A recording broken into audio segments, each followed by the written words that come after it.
ਹੁਣ ਵਧਾਂਗੇ ਅੱਜ ਦੀ ਚੌਥੀ ਵੱਡੀ ਖਬਰ ਵੱਲ ਜੋ ਕਿ ਪੰਜਾਬ ਵਿਧਾਨ ਸਭਾ ਚੋਣਾਂ ਤੋਂ ਪਹਿਲਾਂ ਕਿਸ ਤਰ੍ਹਾਂ ਡੇਰੇ ਦੇ ਵਿੱਚ ਸਰਗਰਮੀਆਂ ਵਧੀਆਂ ਉਸ ਦੇ ਨਾਲ ਜੁੜੀ ਹੋਈ ਹੈ ਕਿਉਂਕਿ ਇਸ ਤੋਂ ਠੀਕ ਪਹਿਲਾਂ ਡੇਰਾ ਮੁਖੀ ਗੁਰਮੀਤ ਰਾਮ ਰਹੀਮ ਨੂੰ 21 ਦਿਨਾਂ ਦੀ ਫਰਲੋ ਜੋ ਮਿਲ ਗਈ ਸੀ। 21 ਦਿਨਾਂ ਦੀ ਫਰਲੋ ਅੱਜ ਖਤਮ ਹੋਈ ਤੇ ਇੱਕ ਵਾਰ ਫੇਰ ਤੋਂ ਜੇਲ੍ਹ ਦੇ ਵਿੱਚ ਵਾਪਸੀ ਹੋਈ ਹੈ। ਗੁਰਮੀਤ ਰਾਮ ਰਹੀਮ ਦੀ ਤਮਾਮ ਸੁਰੱਖਿਆ ਦੇ ਪੁਖਤਾ ਪ੍ਰਬੰਧਾਂ ਤੇ ਹੇਠ ਵਾਪਸੀ ਹੋਈ ਹੈ। 7 ਤਰੀਕ ਤੋਂ 27 ਤਰੀਕ ਤੱਕ ਗੁਰਮੀਤ ਰਾਮ ਰਹੀਮ ਜੇਲ੍ਹ ਤੋਂ ਬਾਹਰ ਰਹੇ, ਉਸ ਤੋਂ ਬਾਅਦ ਹੁਣ ਵਾਪਸੀ हुई है।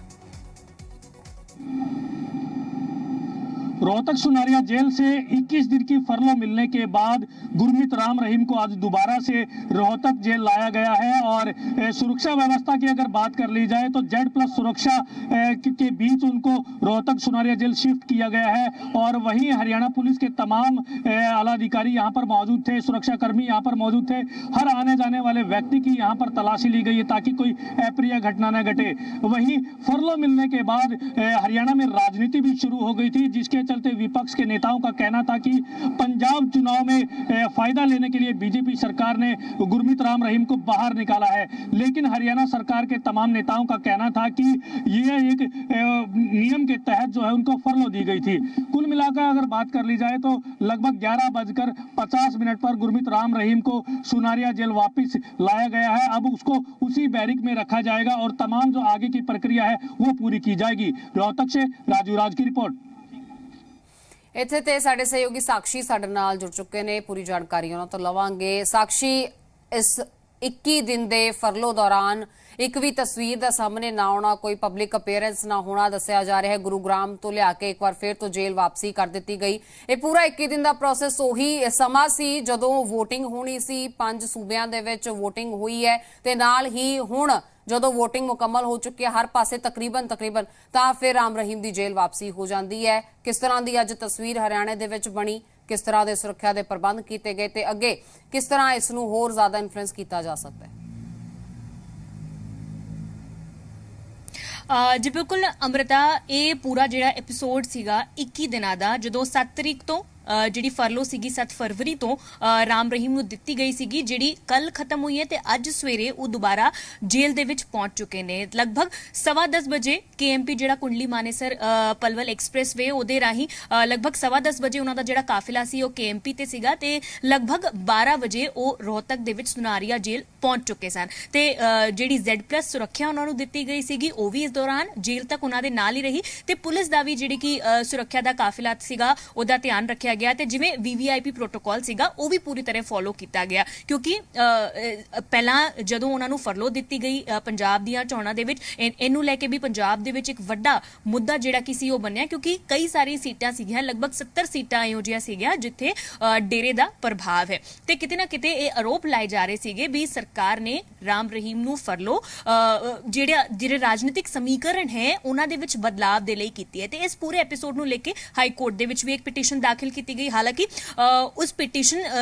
ਲਈ ਵਿੱਚ ਇਹ ਮੰਗ ਕੀਤੀ ਗਈ ਸੀਗੀ ਵੀ ਜਿਹੜੀ ਫਰਲੋ ਹੈ ਉਹ ਰੱਦ ਕੀਤੀ ਜਾਏ। ਇੰਨੀ ਵੱਡੀ 21 ਦਿਨਾਂ ਦੀ ਜਿਹੜੀ ਫਰਲੋ ਹੈ ਉਹ ਕਿਸ ਤਰ੍ਹਾਂ ਦਿੱਤੀ ਗਈ ਹੈ, ਉਹ ਵੀ ਇਲੈਕਸ਼ਨਸ ਦੇ ਵੇਲੇ ਤੇ ਲੇਕਿਨ ਹੁਣ ਰਾਮ ਰਹੀਮ ਵੀ ਵਾਪਸ ਜੇਲ੍ਹ ਪਹੁੰਚ ਚੁੱਕੇ ਨੇ ਤੇ ਇਲੈਕਸ਼ਨਸ ਜਿਹੜੇ ਵੋਟਾਂ ਸੀਗੀਆਂ ਉਹ ਵੀ ਪੈ ਚੁੱਕੀਆਂ ਨੇ ਤੇ ਜਿਹੜਾ ਵੀ ਉਹਨਾਂ ਦਾ ਸੀਟਾਂ ਤੇ ਜਿੱਥੇ ਵੀ ਪ੍ਰਭਾਵ ਸੀ ਉਹ ਵੀ ਕਿਤੇ ਨਾ ਕਿਤੇ ਵੋਟਿੰਗ ਦੇ ਵਿੱਚ ਅਸੀਂ ਵੇਖਿਆ। ਤੇ ਹੁਣ ਜੇਕਰ ਗੱਲ ਕਰ ਲਈਏ ਕਿ ਕਿਉਂਕਿ ਸਾਰੇ ਪ੍ਰੋਟੋਕੋਲਸ ਦਾ ਤੁਸੀਂ ਦੱਸਿਆ ਹੁਣ ਅੱਗੇ ਕੀ ਤੇ ਅੱਗੇ ਲਈ ਵੀ ਆਪਣੇ ਜਿਹੜੇ ਰਾਹ ਨੇ ਰਾਮ ਰਹੀਮ ਨੇ ਖੋਲ੍ਹੇ ਨੇ ਕਿਉਂਕਿ ਆਪਣੀ ਫਰਲੋ ਦੇ ਦੌਰਾਨ ਉਹਨਾਂ ਨੇ ਸਾਰੀ ਜਿਹੜੀਆਂ ਸ਼ਰਤਾਂ ਸੀਗੀਆਂ ਉਹਨਾਂ ਦਾ ਫੋਲੋ ਕੀਤਾ। ਪੁਲਿਸ ਛਾਵਨੀ ਦੇ ਵਿੱਚ ਜਿਹੜਾ ਕਿ ਗੁਰੂਗ੍ਰਾਮ ਦਾ ਨਾਮ ਚਰਚਾ ਕਰ ਸੀਗਾ ਉੱਥੇ ਹੀ ਸਿੱਧੇ ਉਹ ਜਦੋਂ ਫਰਲੋ ਮਿਲੀ ਉੱਥੇ ਪਹੁੰਚੇ ਸੀਗੇ ਤੇ ਉਦੋਂ ਹੀ ਆਪਣੇ ਨਾਮ ਚਰਚਾ ਕਰ ਤੋਂ ਬਾਹਰ ਨਿਕਲੇ ਜਦੋਂ ਉਹਨਾਂ ਦੀ ਫਰਲੋ ਖਤਮ ਹੋ ਗਈ ਤੇ ਲਗਾਤਾਰ ਗੱਡੀਆਂ ਆਉਂਦੀਆਂ ਜਾਂਦੀਆਂ ਰਹਿੰਦੀਆਂ ਸੀਗੀਆਂ ਉੱਥੇ ਪਰ ਆਪਣੇ ਪਰਿਵਾਰ ਦੇ ਨਾਲ ਵੀ ਉਹ ਜ਼ਿਆਦਾ ਮੁਲਾਕਾਤ ਨਹੀਂ ਕੀਤੀ ਤੇ ਕਿਸੇ ਭਗਤ ਨੂੰ ਵੀ ਉਹਨਾਂ ਨੇ ਦਰਸ਼ਨ ਨਹੀਂ ਦਿੱਤੇ। ਸਿਰਸਾ ਡੇਰੇ ਦੇ ਵਿੱਚ ਵੀ ਜਿਹੜੇ ਉਹਨਾਂ ਦੇ ਭਗਤ ਸੀਗੇ, ਉਹਨਾਂ ਦੇ ਸਮਰਥਕ ਸੀਗੇ, ਉਹਨਾਂ ਦਾ ਇੰਤਜ਼ਾਰ ਕਰਦੇ ਰਹੇ ਬਟ ਉਹ ਸਿਰਸਾ ਡੇਰੇ ਦੇ ਵਿੱਚ ਵੀ ਨਹੀਂ ਪਹੁੰਚੇ ਤੇ ਕਿਤੇ ਨਾ ਕਿਤੇ ਅੱਗੇ ਲਈ ਵੀ ਕਿਉਂਕਿ ਆਉਣ ਵਾਲੇ ਟਾਈਮ ਦੇ ਵਿੱਚ ਹਰਿਆਣਾ ਦੇ ਵਿੱਚ ਵੀ ਅਸੀਂ ਵੇਖੀਏ ਪੰਚਾਇਤ ਇਲੈਕਸ਼ਨਸ ਨੇ ਕਿਉਂਕਿ ਨਾ ਕਿ ਸਿਰਫ ਪੰਜਾਬ ਬਲਕਿ ਹਰਿਆਣੇ ਦੇ ਵਿੱਚ ਵੀ ਉਹਨਾਂ ਦਾ ਜਿਹੜਾ ਇੱਕ ਪ੍ਰਭਾਵ ਹੈ ਤੇ ਕਈ ਸਾਰੀ ਸੀਟਾਂ ਦੇ ਉੱਤੇ ਲੋਕੀ ਉਹਨਾਂ ਦੇ ਜਿਹੜੇ ਸਮਰਥਕ ਨੇ ਉਹ ਵੱਡੀ ਗਿਣਤੀ ਦੇ ਵਿੱਚ ਨੇ। ਆਉਣ ਵਾਲੇ ਸਮੇਂ ਦੇ ਵਿੱਚ ਪੰਚਾਇਤ ਇਲੈਕਸ਼ਨਸ ਵੀ ਨੇ, ਨਿਕਾਏ ਇਲੈਕਸ਼ਨਸ ਵੀ ਹਰਿਆਣੇ ਦੇ ਵਿੱਚ ਨੇ ਤੇ 24 ਦੀਆਂ ਜਿਹੜੀ ਕਿ ਚੋਣਾਂ ਨੇ ਵਿਧਾਨ ਸਭਾ ਦੀ ਚੋਣਾਂ ਉਹ ਵੀ ਹਰਿਆਣੇ ਦੇ ਵਿੱਚ ਨੇ ਤੇ ਸਾਰੇ ਜਿਹੜੇ ਕਿ ਪ੍ਰੋਟੋਕੋਲਸ ਨੇ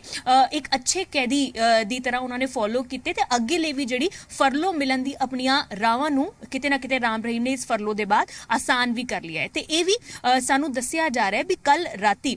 ਕਿਉਂਕਿ ਜਦੋਂ ਉਹਨਾਂ ਨੂੰ ਫਰਲੋ ਮਿਲੀ ਸੀਗੀ ਉਸ ਦਿਨ ਹੀ ਆਪਣੇ ਪਰਿਵਾਰ ਦੇ ਨਾਲ, ਆਪਣੇ ਬੇਟੇ ਬਹੂ ਦੇ ਨਾਲ ਤੇ ਹਨੀਪ੍ਰੀਤ ਦੇ ਨਾਲ ਵੀ ਉਹਨਾਂ ਨੇ ਮੁਲਾਕਾਤ ਕੀਤੀ ਸੀਗੀ। ਲੇਕਿਨ ਇਸ ਤੋਂ ਬਾਅਦ ਉਹਨਾਂ ਦੇ ਪਰਿਵਾਰ ਦਾ ਕੋਈ ਵੀ ਮੈਂਬਰ ਗੁਰੂਗ੍ਰਾਮ ਦੇ ਵਿੱਚ ਜਿਹੜਾ ਨਾਮ ਚਰਚਾ ਕਰੇ ਉੱਥੇ ਪਹੁੰਚਦੇ ਹੋਏ ਨਹੀਂ ਦੇਖਿਆ ਗਿਆ। ਤੇ ਕੱਲ ਰਾਤੀ ਇੱਕ ਵਾਰ ਫਿਰ ਵਾਪਸ ਜੇਲ੍ਹ ਆਉਣ ਤੋਂ ਪਹਿਲੇ ਇੱਕ ਛੋਟੀ ਜਿਹੀ ਪਾਰਟੀ ਵੀ ਦੱਸੀ ਜਾ ਰਹੀ ਹੈ ਕਿ ਆਪਣੇ ਘਰ ਤੇ ਵਿੱਚ ਉਹਨਾਂ ਨੇ ਨਾਮ ਚਰਚਾ ਘਰ ਦੇ ਵਿੱਚ ਆਰਗੇਨਾਈਜ਼ ਕੀਤੀ ਸੀਗੀ ਤੇ ਜਿਹੜੇ ਉਹਨਾਂ ਦੇ ਸ਼ੁਭਚਿੰਤਕ ਨੇ, ਜਿਹੜੇ ਉਹਨਾਂ ਦੇ ਕਲੋਜ਼ ਨੇ, ਪਰਿਵਾਰ ਵਾਲੇ ਨੇ, ਉਹ ਵੀ ਉੱਥੇ ਪਹੁੰਚੇ ਸੀਗੇ ਤੇ ਇੱਕ ਜਿਹੜੀ ਫਾਰਮਲ ਮੁਲਾਕਾਤ ਸੀਗੀ ਉਹ ਵੀ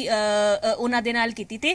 ਅੱਜ ਸਵੇਰ ਤੋਂ ਹੀ, ਕਿਉਂਕਿ ਉਹਨਾਂ ਨੇ ਅੱਜ ਵਾਪਸ ਆਉਣਾ ਸੀਗਾ, ਤੇ ਅੱਜ ਸਵੇਰ ਤੋਂ ਹੀ ਜਿਹੜੀ ਕਿ ਹਲਚਲ ਹੈ, ਚਹਿਲ ਪਹਿਲ ਹੈ, ਉਹ ਵੱਧ ਗਈ ਸੀਗੀ ਗੁਰੂਗ੍ਰਾਮ ਦੇ ਨਾਮ ਚਰਚਾ ਕਰਦੇ ਬਾਹਰ। ਤੇ ਪੁਲਿਸ ਦੀ ਵੀ ਕੜੀ ਸੁਰੱਖਿਆ ਉਹਨਾਂ ਨੂੰ ਦਿੱਤੀ ਗਈ, ਭਾਵੇਂ ਉਹ ਰੋਹਤਕ ਦੇ ਐਸਪੀ ਹੋਵੇ ਜਿਨ੍ਹਾਂ ਦੇ ਮੋਢਿਆਂ ਤੇ ਸਾਰਾ ਉਹਨਾਂ ਨੂੰ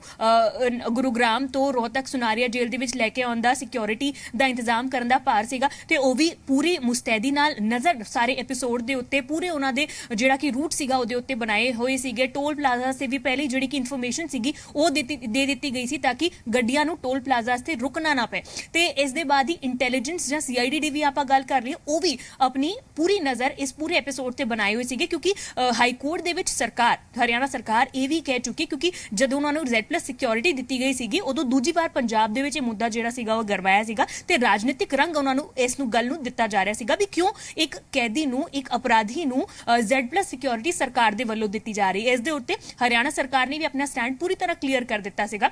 ਵੀ ਕੈਦੀ ਚਾਹੇ ਜੇਲ੍ਹ ਤੋਂ ਬਾਹਰ ਹੋਵੇ, ਭਾਵੇਂ ਉਹ ਅੰਦਰ ਹੋਵੇ, ਉਹਦੀ ਸਿਕਿਉਰਿਟੀ ਦੀ, ਉਹਦੀ ਸੁਰੱਖਿਆ ਦੀ ਜ਼ਿੰਮੇਵਾਰੀ ਜਿਹੜੀ ਕੀ ਹੈ ਉਹ ਸਰਕਾਰ ਦੀ ਹੁੰਦੀ ਹੈ। ਤੇ ਹਰਿਆਣਾ ਸਰਕਾਰ ਦੇ ਕੋਲ ਇਹ ਇਨਪੁਟ ਸੀਗੇ ਕਿ ਰਾਮ ਰਹੀਮ ਨੂੰ ਪੰਜਾਬ ਦੇ ਵਿੱਚ ਜਿਹੜਾ ਕਿ ਉਹ ਖਤਰਾ ਹੈ, ਕਿਉਂਕਿ ਕਈ ਵਾਰ ਬੇਅਦਬੀਆਂ ਦੇ ਮਾਮਲਿਆਂ ਦੇ ਵਿੱਚ ਵੀ ਉਹਨਾਂ ਦਾ ਨਾਮ ਜਿਹੜਾ ਕਿ ਉਹ ਬਾਹਰ ਨਿਕਲ ਕੇ ਆ ਚੁੱਕਾ ਹੋਇਆ ਤੇ ਜਿਹੜੇ ਖਾਲਿਸਤਾਨੀ ਸਮਰਥਕ ਨੇ ਉਹਨਾਂ ਦੇ ਕੋਲੋਂ ਉਹਨਾਂ ਨੂੰ ਥ੍ਰੈਟ ਸੀਗਾ। ਇਸ ਕਰਕੇ ਹੀ ਜਿਹੜੀ ਕਿ ਸਿਕਿਉਰਿਟੀ ਹੈ ਉਹ ਉਹਨਾਂ ਨੂੰ ਦਿੱਤੀ ਗਈ। ਹਾਲਾਂਕਿ ਹੁਣ ਜਿਹੜੀ ਕਿ Z+ ਸਿਕਿਉਰਿਟੀ ਹੈ ਉਹ ਉਹਨਾਂ ਦੀ ਖਤਮ ਹੋ ਗਈ ਹੈ ਤੇ ਜੇਲ੍ਹ ਦੇ ਵਿੱਚ ਇੱਕ ਆਮ ਕੈਦੀ ਦੀ ਤਰ੍ਹਾਂ, ਜਿਸ ਤਰ੍ਹਾਂ ਹੁਣ ਜੇਲ੍ਹ ਪ੍ਰਸ਼ਾਸਨ, ਕਿਉਂਕਿ ਜਦੋਂ ਉਹ ਬਾਹਰ ਸੀਗੇ ਤੇ ਉਦੋਂ ਉਹ ਇੰਟੈਲੀਜੈਂਸ ਡਿਪਾਰਟਮੈਂਟ ਨੂੰ ਉਹਨਾਂ ਦੀ ਸੁਰੱਖਿਆ ਸਾਂਭਣ ਦਾ ਜਿਹੜਾ ਕਿ